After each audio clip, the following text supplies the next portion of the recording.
Hello everyone and welcome back to the Social Media Derby podcast. How you doing, Ant? I'm liking the shirt, mate. Yeah, I'm doing all right. I thought I'd dust off this bad boy and get it out and get it on the pod. It's Repping that South Africa. Bafana, yeah? Yeah, exactly. Get the One of their vuvuzelas out. one of their last Nike kits. God knows which brand are manufacturing their kits right now, but this is the last one that I could find from a decent brand. So yeah, I thought I'd bust out on the pod. You go an old retro Arsenal from last Yeah, season. mate. I mean, with this podcast, I'm running out of football shirts. So, I mean, me and you were talking offline about that. I need to re-up my football shirt closet, mate. There's a couple I got my eye on. Maybe we'll share that in a future episode. Some of the buffest kits of next season, because I don't know about you, but I've seen some absolute beauties and some stinkers. But yeah, Yeah, a there's lot of been there's beauties. been a there's been an array of interesting kits that have been released recently. We definitely have to do an episode on once all the Arsenal kits are out, once all the United kits are out, and do a little bit of a PK between our two teams' kits, because I think I like Arsenal's current home kit out, and I like our home kit out, but we've seen some leaks, haven't we, of some of our other Yeah, away kits, and we're not too that away pleased with one. all I of them. think we get Arsenal are going to lose that away battle because that away shirt is hideous. That's a real Yeah. Man City type kit out here.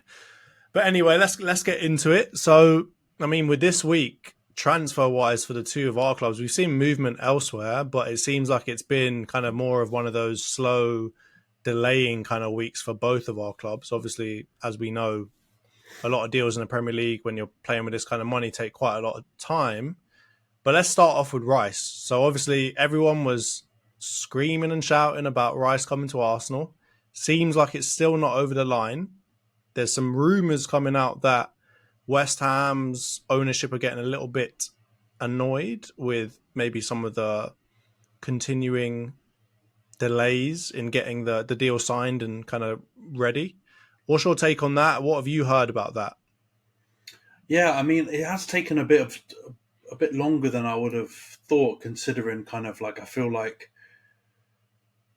the previous stages of the transfer battle for Rice had kind of gone quite quickly. I feel like basically a week went by and you knew a lot. There were a lot of kind of leaks and information coming out about who was ahead in the race. Arsenal, City entered the race. Then Arsenal put in the latest bid, which apparently has been accepted. But yeah, it's just moved really slow. And Yeah. yeah, what we've talked about on previous episodes just sucks the life out of the transfer. You want him to hold the shirt.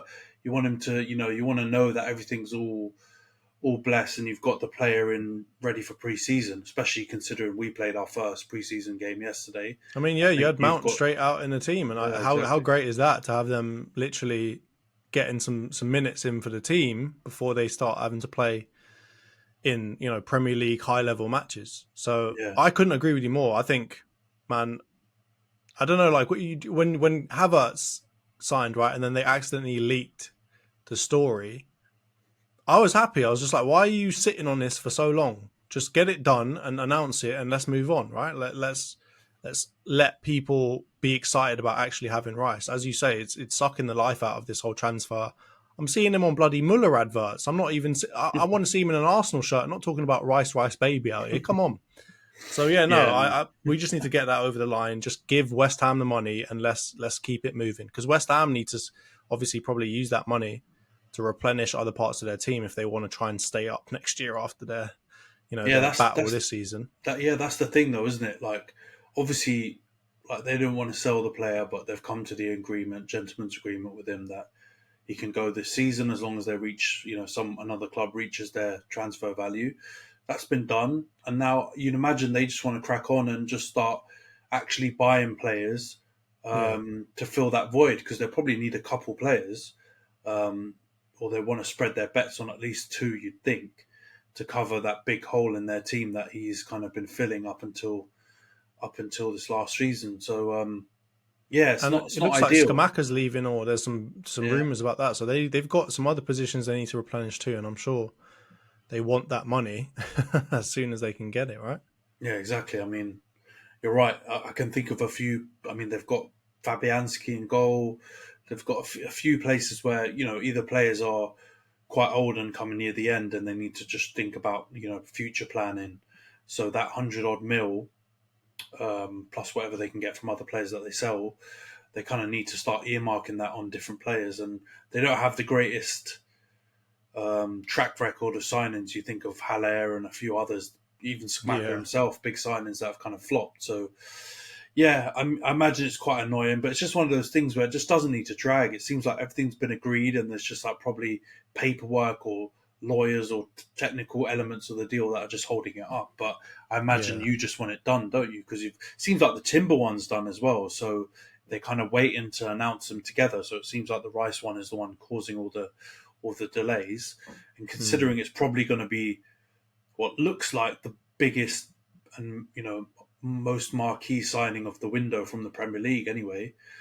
Um, yeah, just it's annoying. Doesn't need to be this long. Just like get it out. Sometimes you don't need some big fancy announcement Yeah. marketing strategy. Just get it out there. Let him hold the shirt. I quite like the Havertz reveal, even if it was They did leaked it and at then bloody Kappa's wedding, didn't yeah, they? They flew exactly. into Kappa's wedding, took some Yeah, pictures, and that was that. it was simple. I liked it. Just get out there. No one. I don't know if I think it's gone are the days of get the piano out and get Alexis Sanchez to start playing some keys and doing some Stormzy Pogback type reveal. I don't know if Mm. people really give a shit anymore. They just because Romano's basically and Ornstein and all these guys are ruining the fun of the club, announcing a deal. It's very rare you get a deal that comes out of the blue and the club get to be the first one to reveal it. So I think you just get it out there and. Kind of I, put the fans to rest and let them celebrate. I love the way that Real used to do it. I'm like thinking of like Ronaldo signing type settings where fill out your stadium with a bunch of people, let people in, and then rock Rice out and let everyone kind of clap him. I feel like that when they were talking about social media content and all that other stuff, I know they're trying to be funny and trying to put spins on this, that, and the other, but just get him out on a pitch and just take a video of that and announce that on. I mean, that to me, you see a screaming crowd all really happy or singing about Rice, whatever else. That's enough. That is like the glory day that I need. I don't need all of this other rubbish. Like if they come out with some corny rubbish about maybe this Muller Rice type thing or something like that, I'm gonna be livid. Just get him on the pitch and let him play, man. I'm sick of dragging stuff out and making everything so it feels very like NFL Super Bowl type stuff. I'm just like, Mm. come on now. We've loved the Premier League for reasons other than that kind of like American type of league stuff where we make everything really Hollywood. Just get him out there. Yeah, no, I agree with you. And that reminds me actually of when we revealed Varane, because yeah, I think we just like basically Romano announced it. Everyone knew kind of already that was done. We didn't announce it, and we brought him out to the stadium. I think during before one of the matches, and that was his big reveal.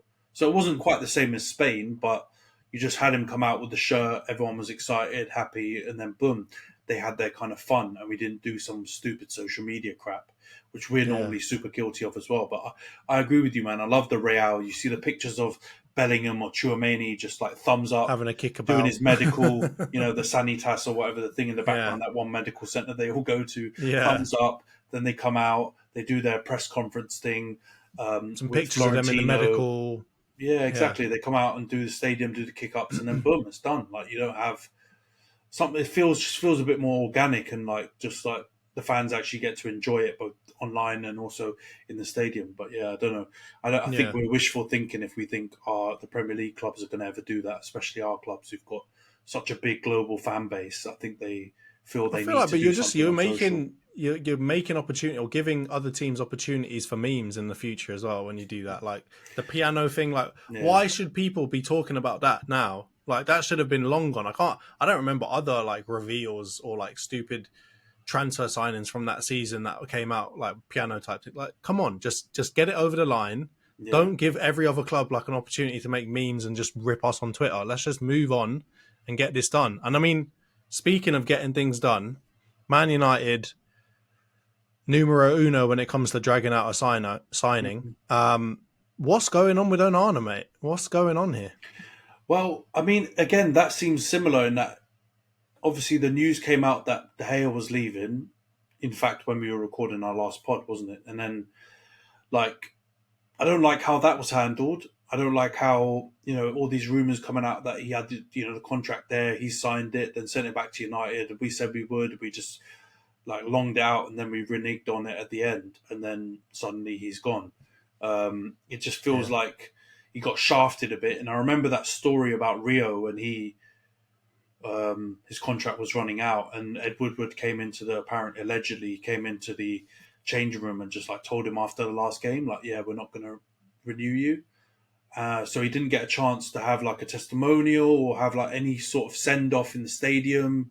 And I feel And bad as those are much two as, players that deserve a yeah, testimonial. Like, absolutely. Like Rio's won, champs and Premier League doubles. He's, 3 in a row. He's one one of of the our best greatest defenders of defenders Premier that we've League ever had, ever. and the Yeah. Premier League, the Premier League's ever had. And he deserved a proper send off, especially considering really loves United. And with De Yeah. Gea, even though he's been a bit shaky in the last few seasons, and I think most United fans agree that it's maybe time to go, as famously Claude said, Time R.I.P. to go.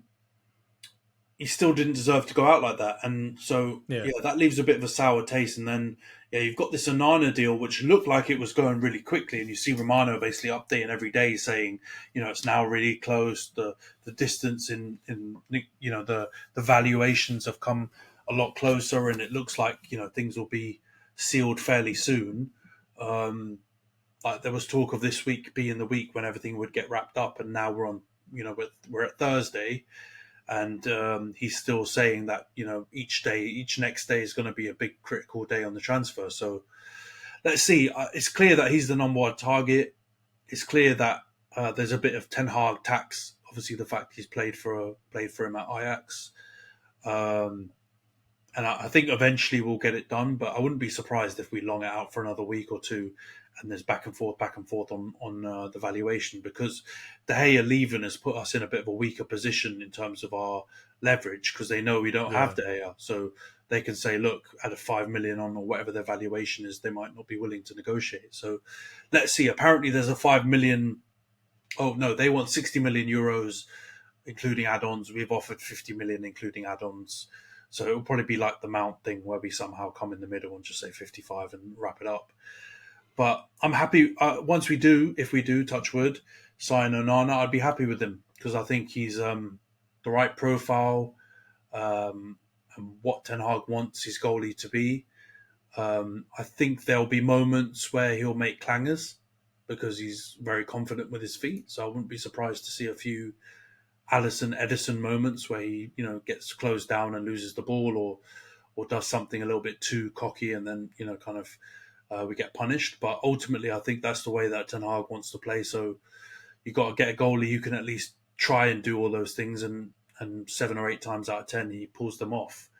Then have De Gea, who's just not willing to do it at all. So yeah, man, let's see. What do you think about him? Are you positive about the signing for us, or do you think he's going to be the next Taibbi?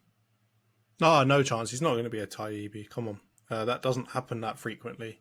And he doesn't seem like the type of character that kind of thing would happen to. You got to be, not in an offensive way, but you got to be kind of mentally a little bit vulnerable or not have played at the highest level type thing before. He's just come out of a bloody Champions League final where he played pretty well. No, he played really well, yeah. So, I mean, I don't see that happening to him. He looks like given where you kind of were starting with like the rumors around Raya and some of this other stuff, and maybe Pickford. the Pickford and the possibility of even keeping De Gea, all of that stuff, I feel like you've again fallen backwards into something pretty decent here. So I think if you can get that over the line, I think that's a really good signing. He clearly is more of what you want in terms of a goalkeeper, in terms of what he can do.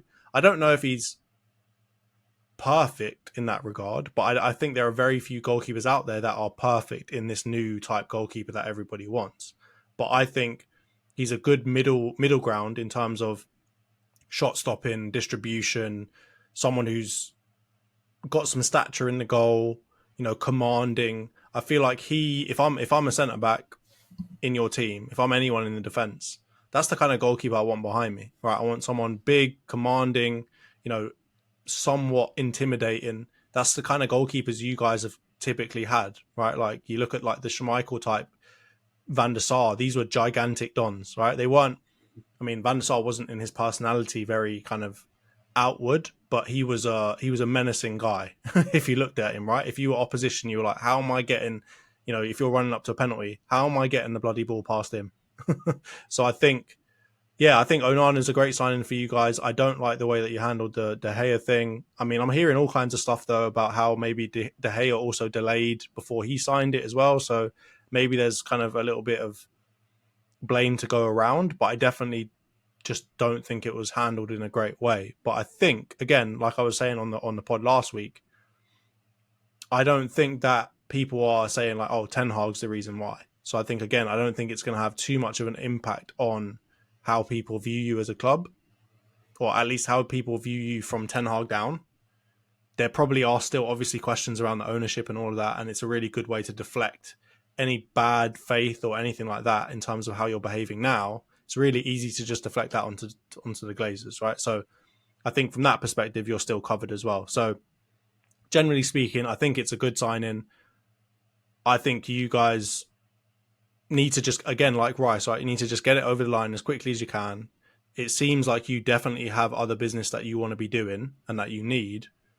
So in for the sake of that, get it over and done with, and let's move on to Hoyland or whoever else you're going after, right? I agree, man. That makes sense. I think he's the just to go back on the profile.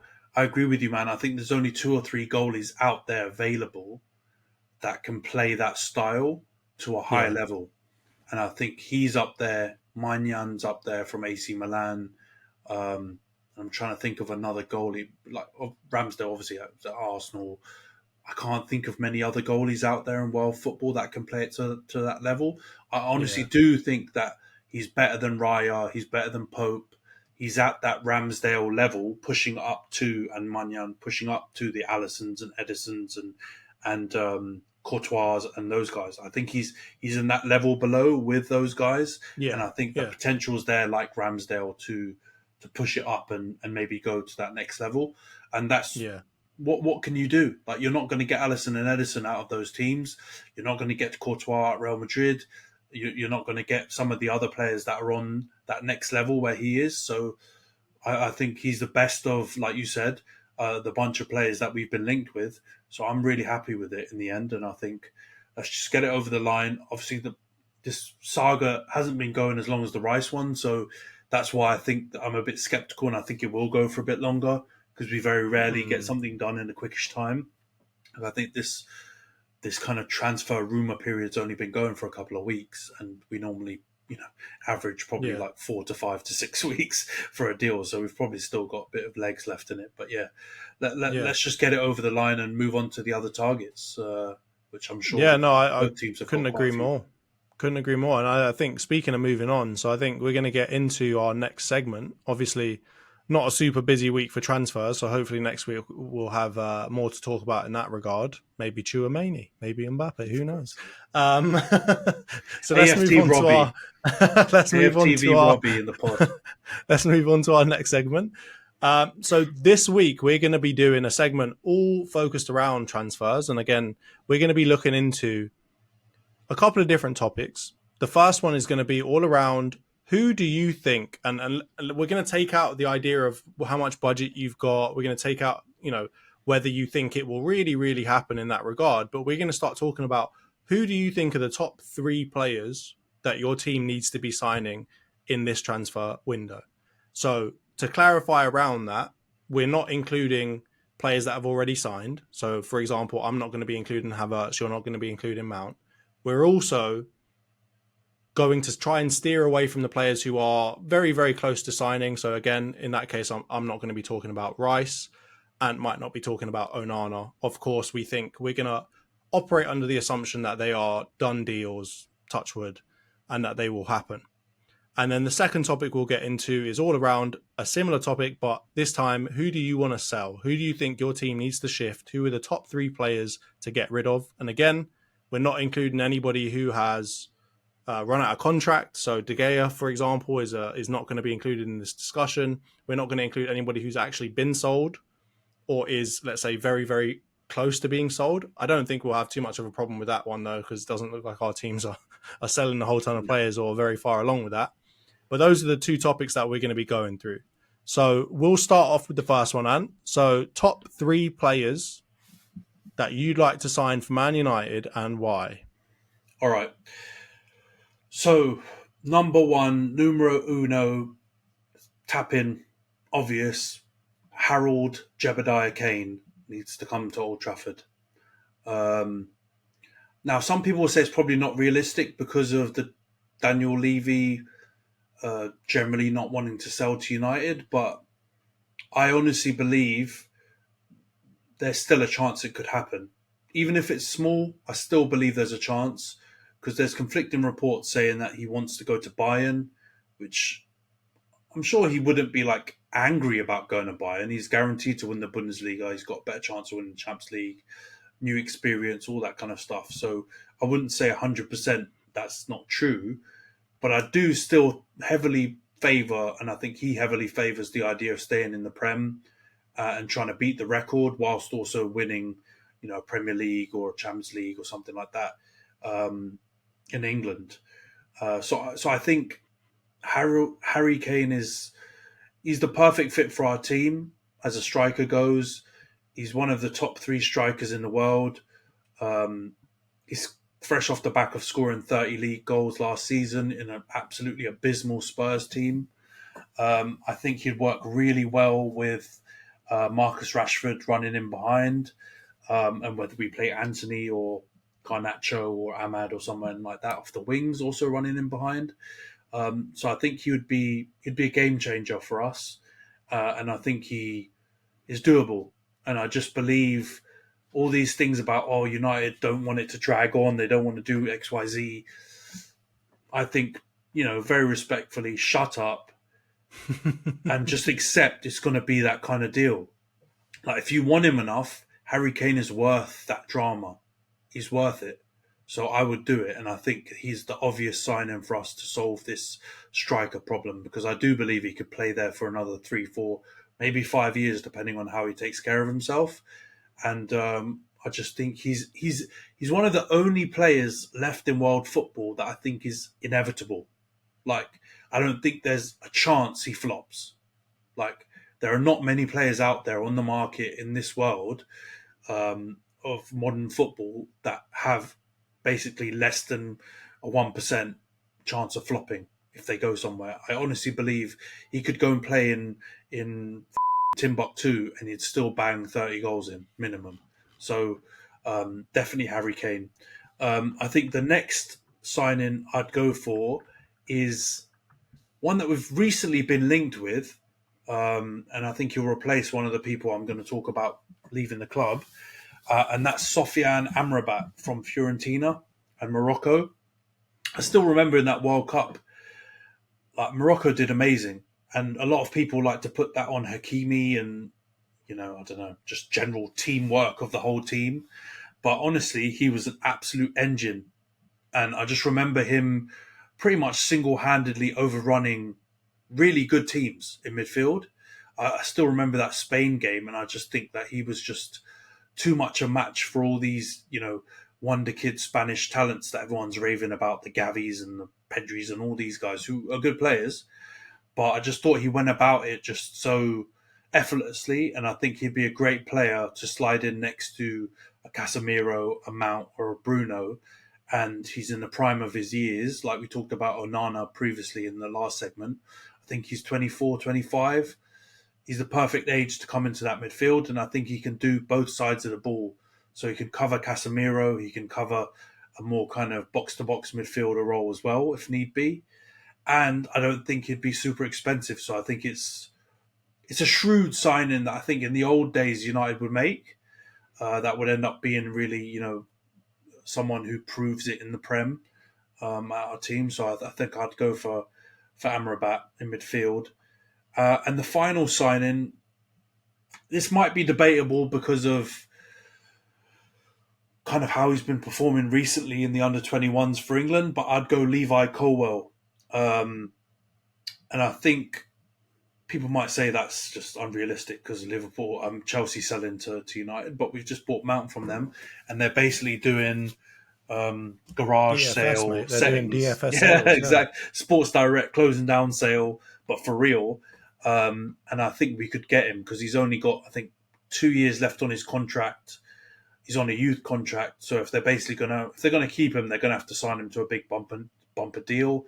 And apparently, he wants assurances that he's going to play. Um, and I don't think he'll get that from Chelsea. Realistically, I think Badia Shield and some of the other defenders are more likely to start. And I think the best he can get from them is probably like you'll be part of the rotation, we'll give you a good chance, and etc., which he might not be able to accept. And I see him slotting in either next to Martinez or Varane perfectly, and I think there's probably a higher chance of him playing for us, considering the fact that Varane is getting on injury prone, shall we say, or needs to be managed more. And then again, it will be filling a slot that later I will reveal a player leaving, who I'm sure everyone can guess. There's some chat about, something that I wanted to bring up, and this potential signing will bring it up, is you very rarely see two left-footed centre-backs playing together, isn't it? You often see two right-sided ones, and there's always the compromise of, a right-sided player can play left. But you very rarely see two left-footed centre-backs play together. And I believe, why not? Lissandro and Colwell could play together. And I think he'd do great. So, yeah, he'd be my third and final signing. But, yeah, that's probably the most difficult, I think, to get done, because I don't think Chelsea actually want to sell him. So I think that would be hard. What about you? No, I like it. I mean, if I have to give that a scorecard, I think Harry Kane, obviously, that's a slam dunk. Like you said, inevitable. He's one of very few players in the world today where it's a guaranteed signing. You know what I mean? Like, you buy people these days and there's always a chance that they will flop or they won't be quite as good. And we've seen plenty of examples where a player was really, really good and then moved and was absolutely terrible. So in that regard, I think that is, as you say, he would be, I think if you got him, he would be the marquee signing of the window. Even that to me is bigger than Bellingham to Real. It's bigger than Rice to Arsenal. That would be the marquee signing of the whole window. And there's a reason why. Mr. Harold Kane is, he's on smoke at all times. So I think, and again, like you said, he's perfect player for you. So I would give that one an A+, obviously. I think in terms of your other shout, who's your second shout, sorry? Amrabat. I think Amrabat he's a good signing. That would be a good signing. I think, how old is he? He's 24, like mid-20s. Yeah. No, I nice think in that regard, then that's a good level of kind of experience mixed with, still some youth in his legs. And obviously, as you say, because he's an engine, that's more important, right? We've seen, like Kante, for example, when you're playing in that kind of position and you start getting on a bit, it gets really difficult to continue to run and to track down at that kind of pace. So I think if you could get him, that would be a good signing. I definitely think it's better than the Rabiot shouts or whatever were going on previously. So I think that's a good one. And the Levi Colwell, I mean, everything I hear about this guy, I haven't watched too much of him, but everything I hear about him is that he's the next big thing, and he'll sort you out for the next 10 years if you buy him. So I think that could be, again, I don't know how open Chelsea would be to selling him specifically, but at the end of the day, I think, like we were talking about, it looks like no one's off limits for Chelsea. I mean, a year ago, 2 years ago, would you have ever thought Mount would be leaving Chelsea? No he chance. was like the untouchable. So if he can leave, no one's safe. Anybody can get it, as they say. So, I mean, all in all, I think if you were to get those three signings, your team would be up there challenging for the title for sure. I think that would be a very formidable team to come up against Man City. And I think you'd have a really good shout of doing them in. So what's the overall scorecard you'd give me then? I'm gonna give you an A-. Fair enough. And the only reason I'm going to give you an A- is because of Amrabat. I think he can do better there. Obviously, again, you're trying to keep it realistic though, so I get that. But I'm going to give you an A- there. I think that could be. I mean, even then, I could say just to get Kane in general would be an A*, right? Just getting Kane. If you didn't get the other two, I'd still say it was an outstanding signing for you. So I'll give you an A-. There's always room to improve. And so with the Arsenal one, mate, I'm starting to doubt some of my choices here, but I'll leave that to you. So number one, I've gone for a striker. Now, a lot of Arsenal fans will tell you Gabby Jesus is, a hero. He's best thing since sliced bread. He is a really, really good player, and I really, really like him. And I think I'm not at all suggesting that he needs to leave. I'm not at all suggesting that he should be playing on the bench or anything. I just want a bit of competition for him. And I said this on the podcast last week. Arsenal need to be able to play different styles. And right now in our strike position, that's probably one of the big reasons why we can't play certain other styles. So I have gone for Chris Wood incoming. No, shut up. Lautaro Martinez from Inter. Okay. So I know, and people are probably going to shoot me down for this because he didn't have his season wasn't perfect. Let's put it that way. Was it the World Cup where he came back and he was just stinking the gaff up, or he was at the World Cup and stinking it up? So that's not great. But I think of the people around today who aren't on the absolute top level where you've got to pay 150 million for them, like Osherman or Kane or whatever else, I believe he is one of few kind of proven goal scorers that exist today in the world. And when I say that, I mean like he's consistently gets really good numbers in terms of goals and assists for his teams. I know obviously he's playing for Inter, so it's not the best competition in the world, but obviously like we just saw, they got into Champions League final. So he's not playing in bloody, I don't know, Belgium or whatever. Even then, they're doing pretty well these days. But yeah, so I think he's still relatively young. Inter, generally speaking, make really weird decisions in terms of transfers these days. So I feel like you could somehow sneak him out of Milan if you had to. They always seem like a team that is in need of money, even though I've heard that they actually don't need money. But I still think if we said, hey, here's a cheeky maybe 60, 70 million, whatever it is, I reckon they'd maybe give him to us. And I think 25, a different kind of player to Gabby Jesus. I think he's more clinical. They are quite similar in the fact that like Lautaro is not like a target man or something like that. He's not like Lukaku-esque type beast that's just going to stand there. But I think he's a bit more clinical than Jesus. And I think he can play, if he needs to, he can play more of that running in behind type of football that we need from him. Still got a bit of pace. Again, I think that to me is the only position really where we're, not the only position, it's one of the positions where we're starting to lack a little bit. Like Nketiah, Balogun, Jesus, that's not an elite. To me, that's not a Premier League winning strike partnership, right? That's not a Premier League winning striker depth. So we need something in that regard. And we just spent 105 on Rice. There's no way that we're going to be able to get someone of a significantly higher level than that, right? And I don't want to go after Vlahovic or some of these dons or anything else like that. We had our chance at him and he pied us. So I'm going to leave that one alone. But that's my first one. My second one is going to be a left back. I think, we've heard rumours of Tierney leaving. I know maybe those are called off a little bit, but I still think we need some more defensive nous in that left back position, particularly because it doesn't seem like Tierney can actually get on the pitch these days. So I've gone for Ferland Mendy from Real Madrid. Now he is 28, which surprised me when I realised that. I was like, he's got a baby face. I thought he was 18. But I still think in terms of, his legs, he's still got it. He has had some injuries recently. I know last season he had a pretty bad injury that kept him out for a long part of the season. But I think obviously at Arsenal, I feel like he'll get more of that kind of attention that he needs. And he'll obviously have Zinchenko in terms of, depth and not having to play every single game. And obviously Zinchenko seems to be kind of first choice for a lot of games. And it seems like he's a leader in the dressing room. So I think Ferland Mendy would be a really good kind of rotation option. Him, Zinchenko kind of swapping out depending on how we want to play. There's only a couple of years left on his contract as well.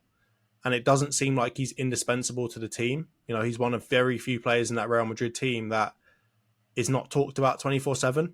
So I feel like if we offered them the right kind of money, they'd let him come to us. And yeah, like we were talking about offline, I think he offers a lot more defensively than Zinchenko does. And yeah, I would love to see a player like that come and play for us. Again, 28 years old, he's experienced, he's seen Real Madrid probably win it all at this point. So that's kind of that nous, that ruthlessness that we need in a player, somebody who's been there before, that knows how it goes and so on and so forth. So that's who I've gone for my second pick.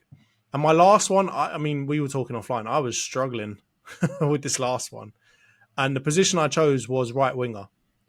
Now, when I'm saying that again, Arsenal fans don't shoot me. I'm not trying to say that Saka needs to get benched or anything else like that. I'm saying that Saka is getting worked to the bone. Like that guy is, he must be knackered. He's playing in like the fastest paced league in the world, and he's playing pretty much every game for us, and essentially not carrying us, but being our best or one of the best players in that team every single match. Right? He's used as our main outlet a lot of the time alongside Martinelli. So he needs a break. And in that regard, I've gone for Samuel Chukwueze from Villarreal. He's only got a year left on his contract. He's still 24, also Nigerian, so there's going to be a nice little Nigerian connection between our wingers. He's rapid. I mean, whenever I play with him on FIFA, he's one of very few people that has like 99 pace. So he's he's meta when it comes to getting past people on FIFA. Obviously left-footed, got a decent kind of goal and assist stats last season. 13 goals, 11 assists in 50 appearances. They say it all the time, best ability is availability. He's played 50 games last season. He seems to have a decent injury record. That's exactly what you need when you've got Saka around you. And I can't have Chukwueze out all the time when I need Saka to take a break. So I've gone for him. I think there's been links of him going to Milan for 10 million euros. So I feel like that could be a steal of the window. And that could really, depth-wise, I think help us out. I get the idea of having very versatile players that can play everywhere. I know like Trossard, for example, can play wherever and all of that. But it would be nice to have Chukwueze, who's like kind of really an out-and-out right winger, to come in and help out Saka when he needs it. And, we're going to be playing in the Champions League next season. We're going to be playing in, all of the cups. I'm sure Arsenal fans, if it's not looking good in the Premier League, are going to start putting pressure on us to do good elsewhere or to do well elsewhere. So I think that depth will really, really come in handy. So again, I'll wrap it up. Lautaro Martinez, Ferland Mendy, and Samuel Chukwueze. So what you given me, be gentle. I got desperate at the end there. I rate all the players. I think Lautaro is a really quality striker. The only thing I'd say about him is I think he generally always plays in a 2, doesn't he? Well, I've only ever seen him play in a 2.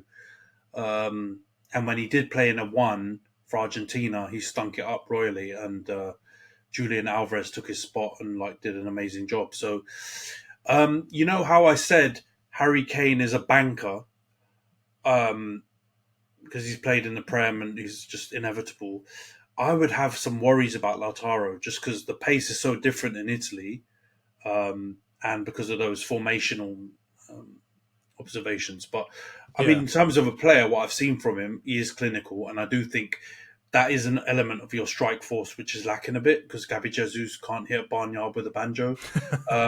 So, yeah, I like the signing. But, yeah, I think that one could go left if I'm thinking of if we want to again in terms of playing different styles, maybe that could be part of it, right? Yeah. The fact that he always plays in a 2, I'm thinking maybe push up Havertz a bit because he's a bit taller. He's not great in the air, but he's a bit taller.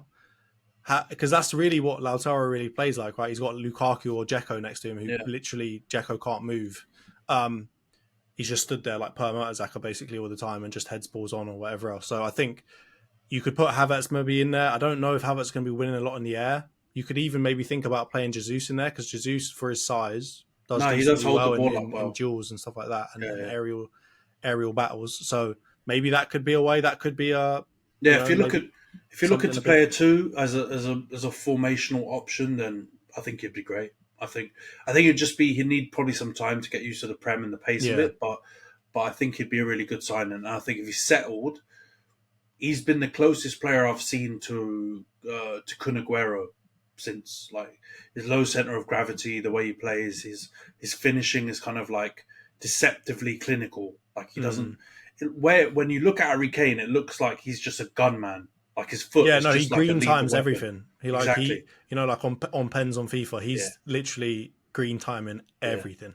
Whereas I think Lautaro's a deceptive striker. With Kun Aguero, it looked like that too. It didn't look like he always struck the ball really hard or with any kind of amazing accuracy, but he'd always score. and he'd always Yeah. score like those goals, which I felt whenever Aguero scored against United, it was always jammy. But when you watch it back, it wasn't actually jammy. He just it was just a great finish, but it just didn't look and feel as crisp as like a Harry Kane or someone like that. But I think he'd be a good signing. Yeah, um, I think Chukwueze and Ferland Mendy are really strong squad options, and I think they're sensible signings because I think that none of them like pull up trees necessarily. I think, but I think I would have no worries if Mendy was rotating with Zinchenko at left back. Um, Maybe the injury stuff because obviously you're trying to Yeah. if you're going to replace Tierney, you don't really want someone who's also Yeah, had just as bad injury as Tierney. issues. Yeah. Yeah. But Chukwueze, yeah, I think he'd be good to just bring in, and he'd offer that pacing behind Because that I Saka was also I was offers. debating between Chukwueze and Diaby, but I feel like Diaby's set for something a bit bigger in terms of that, in terms of a move and in terms of playing first team football. So I was like, Yeah, I don't know if we'd be able to swing Diaby as a backup to Saka.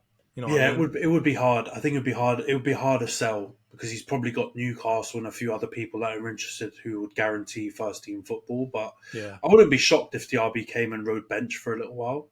He could also play left wing if you had injuries to like Martinelli or Trossard. You could always swap him. But now I'd probably give you a strong B plus for that. all right, I'll And I take think that. and I think it could go up to an A if Martinez settles. Because I think the Yeah, other two, their rotation signings, they'll do the job, and I don't worry about them too much, other than the injury stuff. But it's the Martinez one that is a bit of a high risk, high reward one if it goes well or not. Hmm. But I think those would definitely improve your squad, and that's what you're looking It's to do, isn't it? So yeah, and it's a struggle with Arsenal. Not to say that we're really really good or anything, but at the moment it kind of feels like you were talking about with Ramsdale, right? We've got a lot of players at that kind of second level, and it's really difficult to get anyone at that top level in any position, right? And I don't know if we've got, how, if I'm talking to be somewhat realistic, I don't know how much juice we've got to go and get some of those top level players to improve other positions in our team. So a lot of mine were obviously just like, all right, who's a good rotation player who could come in and do the job, swap out with some of our players today. But it was really hard. Like I'd love to go and say Tchouaméni or Mbappe, but come on, Arsenal fans, if you're smoking that pack, then yeah, I've but got something to sell you, mate. yeah, exactly. But I mean, the whole point. I think we've all come to the conclusion that last year you fell short at the end because you maybe didn't have as much depth or you weren't able to rotate as much during the season. Yeah, And then I just think there was a bit of an experience that's inevitable from a young team. But yeah, essentially, your first 11's really strong, and if you lose Shaka, which you have, if you lose the guy who should not be named DM, thou who shalt then not be named. Yeah. then you've got Rice already, so you don't need to worry about that. And apparently Havertz is going to take the Shaka role, so that is your first 11. Um, Yeah. and so you're still ultimately trying to build on squad depth with your signings, really. So I think you've done a pretty good job. I think. All right. Well, I'll take that. I'll take that because I was real struggling. I thought I was thinking I was going to get a C minus out here. So Nah. we'll take that. Well, let's move on now. So we'll do the same thing. Top three players that you want to sell. So again, no one that's out of contract, no one that's already been sold. Again, we're not very good at that, so that's not a problem. Who do you think you need to sell, and where do you think is the best club for them to go? All right. So let's get the elephant out of the room. See a slabhead, you're gone, mate. Harry Maguire, I would sell him to a West Ham probably. I think that's a good fit for him. They're going to be in Europe. They've just won a trophy.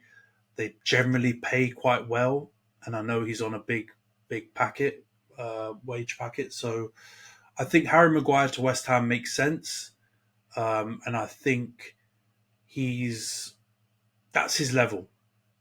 And I think West Ham have got the potential to be in Europe, not Champions League, but Europe, Well, they're going to be in Europa Europe next League. season, aren't they? Yeah, Yeah, but I mean, yeah, even they've got the potential. I yeah. know they were I they get were you. skirting, they were flirting with relegation this season, but I think in the grand scheme of things, that'll be a bit of an anomaly, and I think they'll Yeah, be their team is better safe. than that. Yeah, exactly. That was an underperformance, and I think Harry Maguire would go in there, with Ogbonna and Zuma and the land of Carer. giants, and he'd do well there, I think. So he would be he's like a priority sell. He's the top of the priority sell. So how Harry Kane is the top of the priority buy, he's the top of the priority sell. The second sale, I think, has to be Scott McTominay. Sauce. You're going to get rid of the saucy Lose the one. sauce, McMayo. See you later. I think it's a straight shootout between him and Fred. And although I think technically McTominay is probably better, I think just Fred gives you more energy, and that kind of that he's. I think Fred is able to carry out the task, and the task generally is get in everyone's face, chase Harry, man mark, be a nuisance, and then when you get the ball, try and give it to someone who's got more technical ability and who's Shift a it bit more immediately. creative. Yeah, Yeah. essentially. And I think he does that well, and he's one of those players that either frustrates you or amazes you. Like he'll either play really, really well and do all kinds of dirty little tricks and stuff like that. I remember against Barca, he did like a little like behind the like I don't even know what it was called, but a little kind of Berbatov-esque flick behind his legs through someone else's legs, and it was like, what the hell? You had to double take and check whether it was Fred. But I don't think Scott McTominay has that in him. I know he scores goals here and there, and he's had a personal vendetta against Leeds, which we love to see, and he's done well for Scotland, scoring big goals. But ultimately, I just don't think he's good enough, and I don't think he's had that ratio of blinders to clangers. I think he's swayed more to the clangers, and I think it just makes sense. And I think you'd probably get more money on the market for him. And there's rumours of him going to West Ham to replace Rice, which I think, I mean, that's a big level drop if you're honest to me.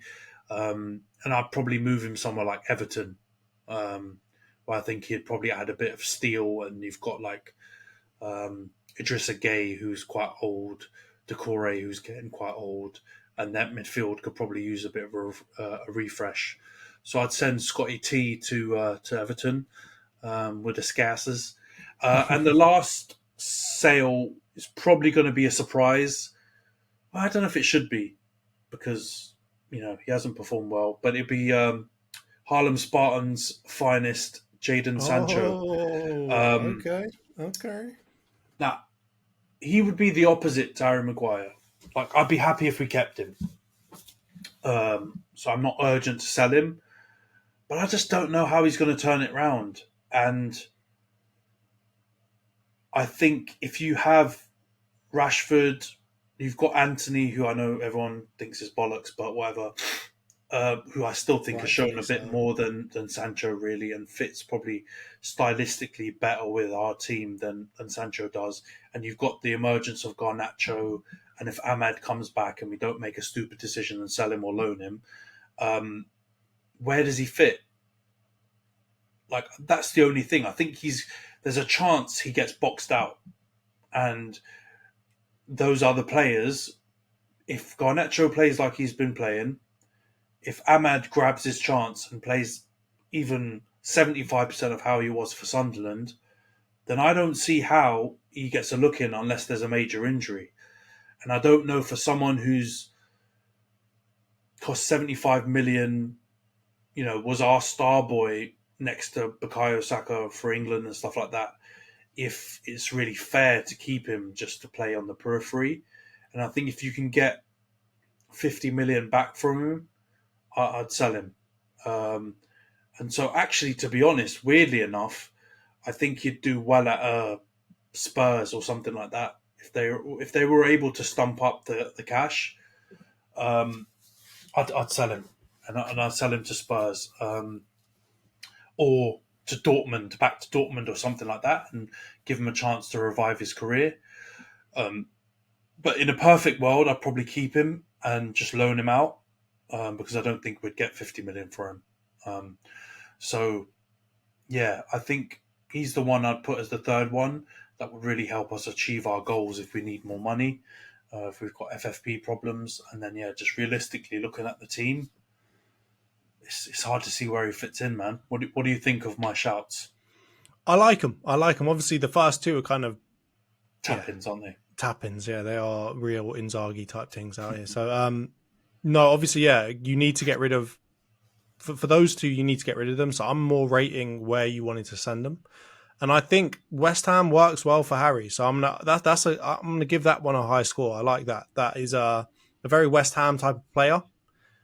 When he's making all the mistakes that he makes at United, at West Ham, no one's going to be surprised. So I feel like that works well. Again, like you said, maybe he fits better into the style that they're going to play. I mean, I've watched West Ham a couple of times, watched that final. Boring. That's not a team that you want to watch playing, and I feel like that suits Harry Maguire down to a T. So I think that's perfect. For McSauce, I agree also. Out of the two, him and Fred, he's probably the less, I would say, technically gifted. Fred just seems to have, I don't know, he just every now and then he just takes a magic potion that makes him just play nuts. And every now and then he somehow gets like assist of the season type through balls and all kinds of stuff like that. So I feel like that's good. Good to have him in there. I do think that there's an argument to be had that your team needs in the midfield at least a bit more strength and height. And obviously McSauce is tall and built.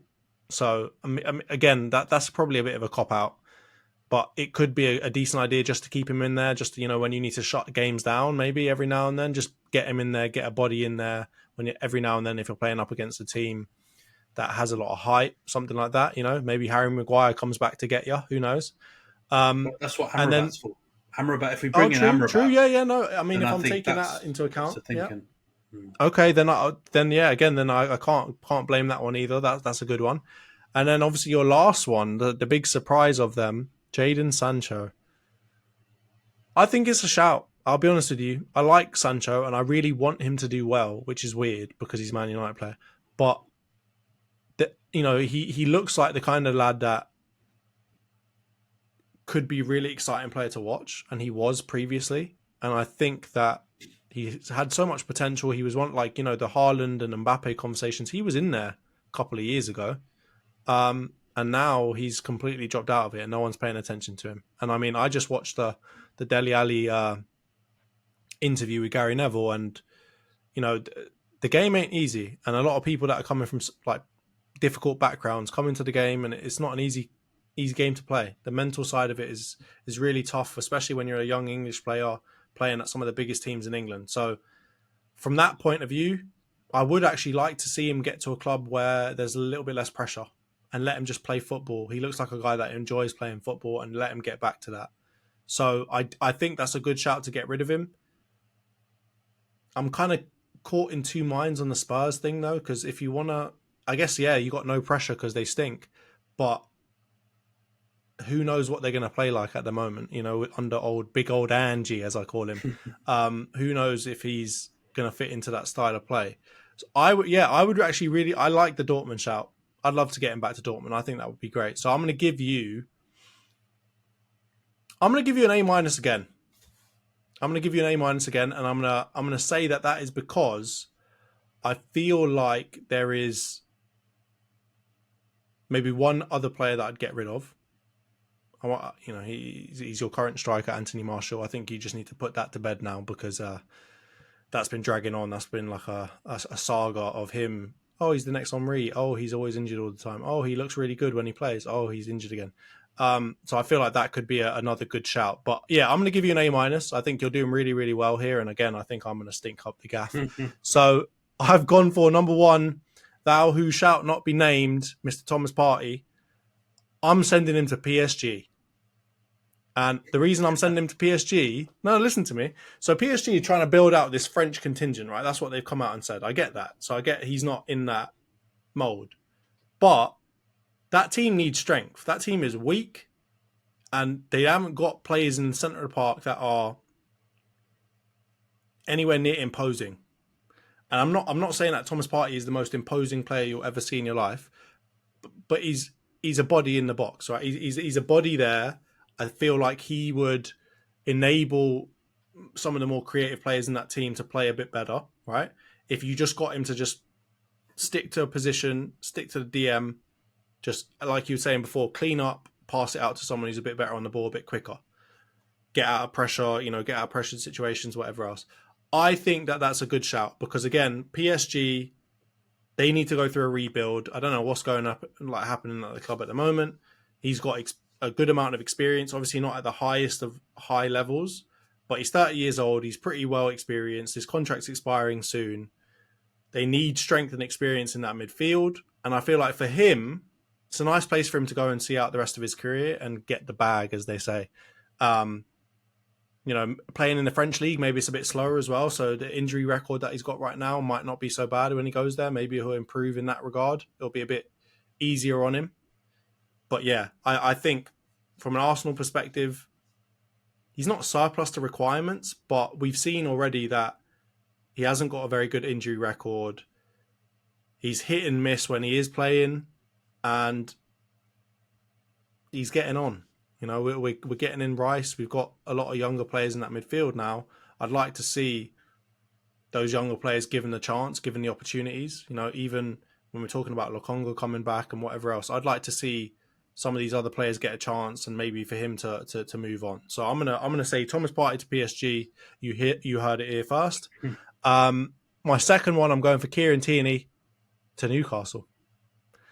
And that's a real boring vanilla one. I get it, because that's exactly where he's been linked, and that's exactly the player that's been linked. But I just feel like if you take into account getting Ferland Mendy, if we were to be able to get Ferland Mendy, I don't know if we need 3 left backs. And then I'm not even taking into account Tavares, who's younger and might be able to come back and do something. And obviously, it's clear that Newcastle need a left back, right? Dan Burn is good. But I think they need a proper left back. And I think Tierney is closer to Scotland than London is.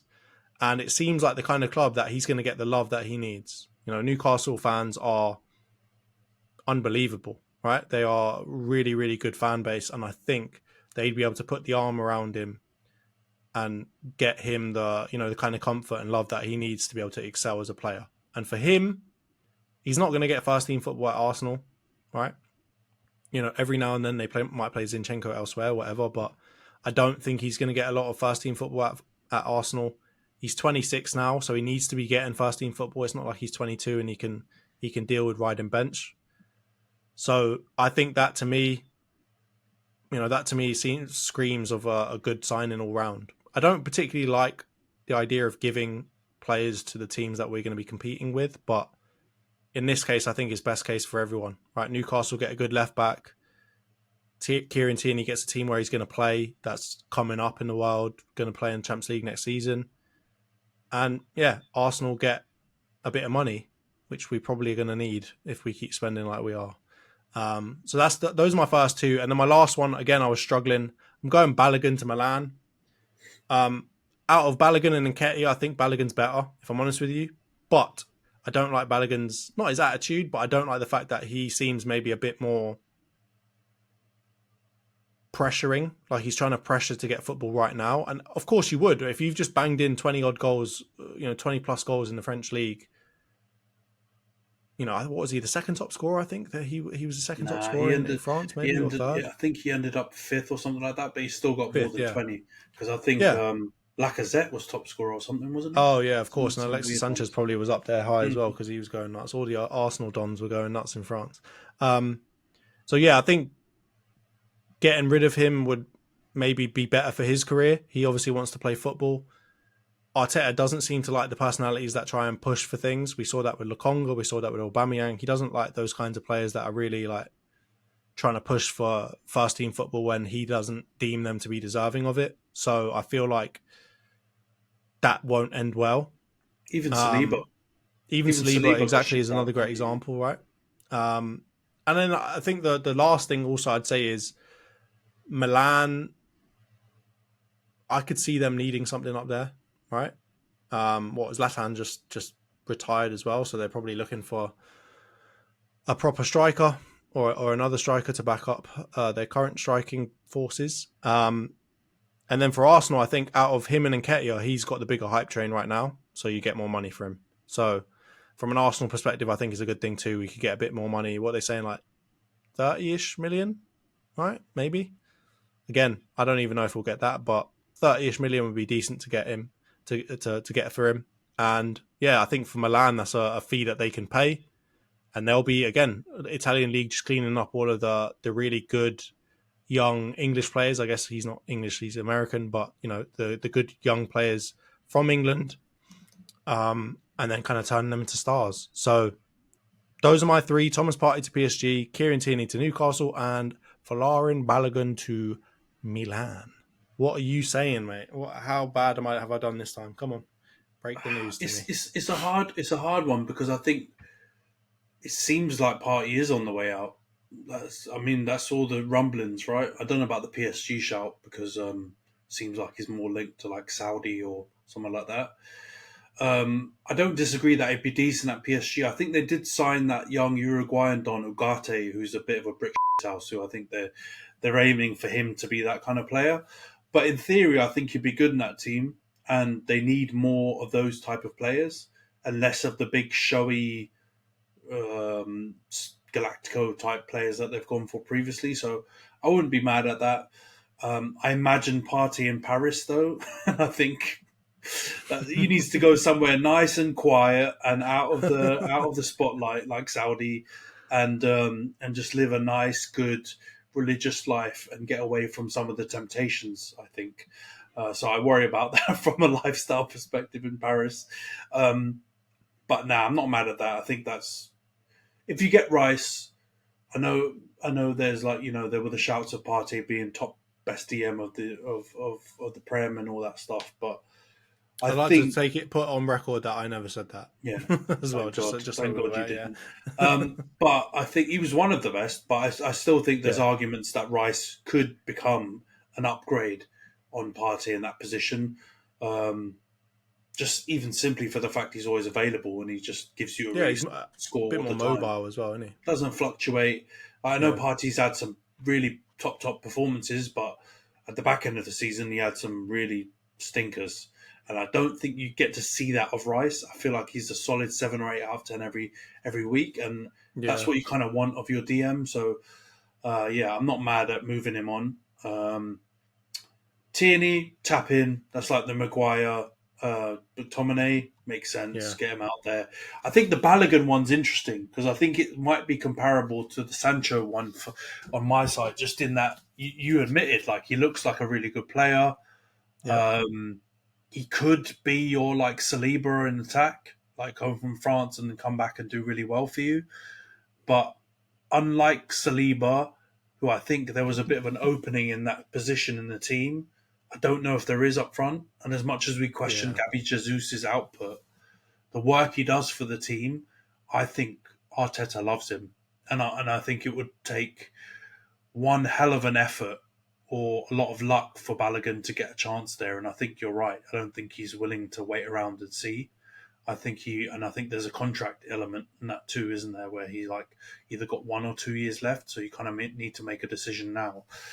I've been hearing and reading stuff about quotes of 40 to 50 million is the valuation you want for him. So that's really big money. It shows that you really rate him. If Milan is the destination, I think there's no chance in hell you'll get that. I think they've been haggling with Chelsea over 2 or 3 million on a like 20 million fee for Christian Pulisic. So I don't think the Italian clubs spend big anymore. So I think that would rule them out. So it would be a risky one. It'd be like us selling Sancho and then, he comes back and bites you in the arse and does a KDB. Salah turns into a superstar. I think Balogun has that potential. That's what people have been saying about him. So it would be a ballsy move to sell him, but I'm not mad at it. I think you're right. You get more money for him, and I think Nketiah just signed the big deal as a backup. Yeah, because we kind of that was my thinking. We kind of made the decision on Nketiah already. So it's kind of, it feels like if we hadn't made the decision on Nketiah yet, I'd obviously say sign Balogun on another contract and maybe shift Nketiah, but. Who knows? I feel like Nketiah hasn't had like a proper chance. I know he obviously came in when Jesus was injured, but maybe Nketiah will prove that wrong, and maybe he'll be the better of the two. But yeah, no, I agree. It was a difficult one, but it kind of felt like Arsenal have already made the decision, if that makes sense. It seems like you're resigned to it, doesn't it? So I would probably I'd give you a strong A for that. Come on, I think that's a good 3 to sell. I think there's some that like I'll just you be prefacing all of your controversial takes with "Don't come at me," but I have to Come at me. I have to run back the Sancho chat just for 1 second. In that, like, if it's a perfect world and we didn't have financial pressures and we were able to hold a 75 million pound player, and if we sold Ahmad then or loaned Ahmad, I would definitely not sell Jaden. I'd keep Yeah. him because I think he's.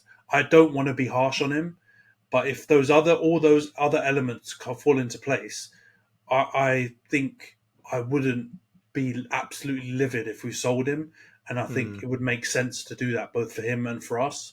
That's the But big thing. I think for him, I feel like for him, I don't know about you, but if this was Football Manager, I feel like he'd have a UNH next to his name. I feel like he isn't happy in the current predicament he's in, and it's not like United's fault necessarily, but I just feel like it would be the best thing for him to move out, get to a team where he can play regardless of how well he's playing, and just get some time. I feel like he's yeah, a little bit too old to loan out as well. I don't know yeah, if he's still in I that just range. think the Dortmund shout. I don't think they'll be able to pay us the P's up front, to be honest. So I True. think it would probably be a loan to buy on a larger fee or something like that later down the line. But yeah, just wanted to preface that because I don't think any of the other shouts have been super controversial, but I Yeah. am a big Sancho fan, and that one hurts to say, but it's kind of one of those things. It just might not work out, and you got to make a tough decision now rather than watch him kind of deteriorate more potentially. But if he does stay this season and he doesn't, have some sort of redemption arc, then I think next season that becomes an easier decision the following season, I think. So yeah. Yeah, and I mean, football's a business, right? You want to try and sell your assets when they're worth something. So if you keep on dragging it out with him and he's not looking good, that price is going to go down, right? The closer he gets to the end of his contract, the older he gets, the longer it's been since he's played well, the less money you're going to get from him. So it is a risk, from everything we've seen of him so far at United, or from most of what we've seen of him so far, it might not work out. So I think as a business, it might be the right decision to make for you and for him. It would just be the question of where's he going, Yeah. and is that team the right for him? But I think that the Spurs shout is a good one too. I think they're obviously in a. If you got everything you wanted and they lost Kane, I don't know what they're doing up front. Maybe they'll move Son into like a more central position. Maybe Sancho will be able to play out on the left wing. Who knows? Like there's things that could happen. So, you want Pigeon Man? No, Yeah, get I rid of mean, that. Pigeon Man probably goes up front, doesn't he? Get Or Pigeon Son. Man out of here as well, mate. But yeah, no, I Yeah. think those are good shouts, man. On both sides, I think they're both realistic. I wouldn't be shocked if we did see each of those things happen. Mm, Um, but yeah, I think both sides would come out with a real good shot. I think at challenging City if we were yeah. to make those transfers. Obviously, in my very Yeah. humble opinion, I think we'd both improve a lot. Yeah, no, I like it. And I mean, here's where I'm going to ask for some engagement from the audience. So, if it were you, if you had to be looking at the Arsenal team, the Man United team, who would be your top three to sign, and who would be your top three to sell, and where would you sell them to? We'd love to hear it because it's not easy at the moment. I started to feel bad for Edu and old Ten Hag and Arteta when we started doing this because it's not easy out here. It's a difficult situation, especially when you take into account, like with Sancho, for example, you've got players that have potential, but it's a business and you might have to shift them. So let us know down below in the comments on YouTube if you're watching through YouTube. Please let us know down below what your thoughts are. But I think we'll wrap up here for this weekend. As always, if you're listening on any of the audio platforms, Spotify, Apple Music, whatever it is, please do give us a follow and give us a 5-star review if you can. We continue to put these episodes out every week, so we're always going to be talking about what's new. If you're watching on YouTube, again, give a subscribe to us. We're putting out videos all the time. Let us know below what kind of topics you want us to talk about. Let us know your thoughts on some of the signings and sellings that we put in here. And give us a like and a thumbs up and a share if you can. We really, really would appreciate it. Just trying to build up the audience, get a bit more engagement here. But yeah, I think once again, Ant, big thanks for your participation, and thanks for not giving me an F for everything, mate. I was tempted. When you were leading up some of those signings, I thought, God, if he puts Chouameni or Mbappe, I'm going to lose my shit. But you did well. You did well. And enjoy China, man. And Cheers, look mate. forward to seeing you when you come back. Yeah, well, I'm sure. Hopefully, when we get back, the Rice signing will be done. Who knows? Fingers I crossed. might get my crystal ball back out. Maybe we'll have Chouameni or Ferland Mendy up in the team, innit? Wrap it up. All right, everyone. Cheers. Cheers, Ant.